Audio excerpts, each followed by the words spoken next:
3 मतदारसंघामध्ये जिथं अमल महाडिक साहेब आमचे माजी आमदार होते, ते आपले तिथले प्रमुख आहेत, त्या मतदारसंघामध्ये मंडलिक साहेबांनी आमच्या विरोधकांना 34 करोड रुपयाचा निधी दिला. आणि मंडलिक साहेब भाषणात सांगतायत की मी व्याजासकट तुमची परतफेड केलेली आहे. म्हणजे तुम्ही जी मला संधी दिली व्याजासकट परतफेड केली. गेल्या 5 वर्षामध्ये सगळ्या निवडणुका झाल्या. या सगळ्या निवडणुकांमध्ये सुद्धा ते मंडलिक साहेबांना आपल्यासोबत घेत गेले. कुठली निवडणूक, कुळ असू दे, बँक असू दे, काय अन्य काय असतील सगळं. आणि मला आपल्याला हे सांगायचं आहे की ते जे समोरचे माजी पालकमंत्री आहेत हे स्वार्थी आहेत. तुम्ही बघा, जोपर्यंत मंडलिक साहेब त्यांच्यासोबत होते, अगदी उमेदवारी जाहीर व्हायच्या 15 दिवस आधीपर्यंत सुद्धा मंडलिक साहेबांनी दिलेल्या निधीचे ते विकास कामाचे उद्घाटन करतो.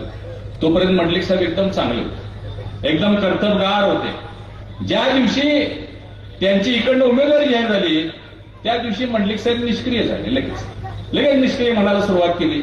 म्हणजे तुमच्या बरोबर आहे तर सक्षम, तुमच्यापासून बाजूला गेले की लगेच निष्क्रिय, आणि मग चॅलेंज देणार, माझ्या समोर या, तुमच्या समोर या. हे यातून आपण कागलकरांनी काही शिकण्याची गरज आहे. आम्ही नेहमीच सांगत आलेलो आहे, महाडिकांचं चालूच असतंय. तुम्हाला वाटते महाडिक पाटील सुरू आहे, तसं नाही आहे. हा व्यक्ती आत्मघातकी आहे, हा द्वेषी आहे, हा सूडबुद्धीनं काम करणारा व्यक्ती आम्ही नेहमी सांगत आलेलो आहे. तो आता बघा सूडबुद्धीनं कसं वापर. आणि याची अनेक उदाहरणं आहेत, मी आता त्यात बोलून वेळ घालवणार नाही. परंतु एक कागलकरांच्यासाठी महत्वाचा मुद्दा आहे, तो सांगणार आहे. 2019 साली महायुतीची सत्ता देशामध्ये येईल अशी परिस्थिती निर्माण झाली. विधानसभेला शिवसेना भाजप एकत्र होते, आमदार निवडून आले आणि उद्धव साहेबांनी वेगळा निर्णय घेतला आणि ते महाविकास आघाडी सोबत गेले आणि त्यांनी सत्ता स्थापन केली. कोल्हापूर जिल्ह्याचं पालकमंत्री पद मिळण्याचा मान कोणाचा होता? 5 वेळा निवडून येणाऱ्या माणसाचा का 1.5 वेळा निवडून आलेल्या माणसाचा? 5 वेळा निवडून आलेले मुश्रीफ साहेब, 5 वेळा. म्हणजे सिनियरिटी आहे का नाही? तेही महाविकास आघाडीचे घटक आहेत.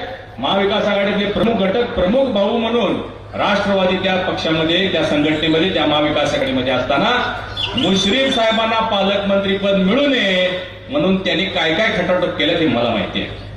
आणि मग त्यांना कुठलं बुलढाणा कुठलं दिलं, तिकडचं कुठलं नगर, म्हणजे जायला 8 तास आणि याला 10 तास. आणि ते मात्र राज्यमंत्रीपद असून सुद्धा, मुश्रीफ साहेबांना कॅबिनेट पद असून सुद्धा मुश्रीफ साहेबांना नगरला जावं लागलं. आणि ते राज्यमंत्री असताना सुद्धा मुश्रीफ साहेबांच्या तोंडचा घास काढून ते कोल्हापूर जिल्ह्याचे पालकमंत्री झाले. बरोबर आहे का चूक आहे? बरोबर आहे का चूक आहे? मग ह्याचा आता वचपा काढायचा आहे. बघा, माझं काही इथं मतदान नाही, तुम्ही सगळे कागलकर आहे. तुम्ही या गोष्टीचा वचपा काढायची चांगली संधी आहे, त्याला हिसका दाखवला पाहिजे. बंधू भगिनींनो, मी आपल्याला सांगितले ही निवडणूक देशाची आहे, राष्ट्राची आहे.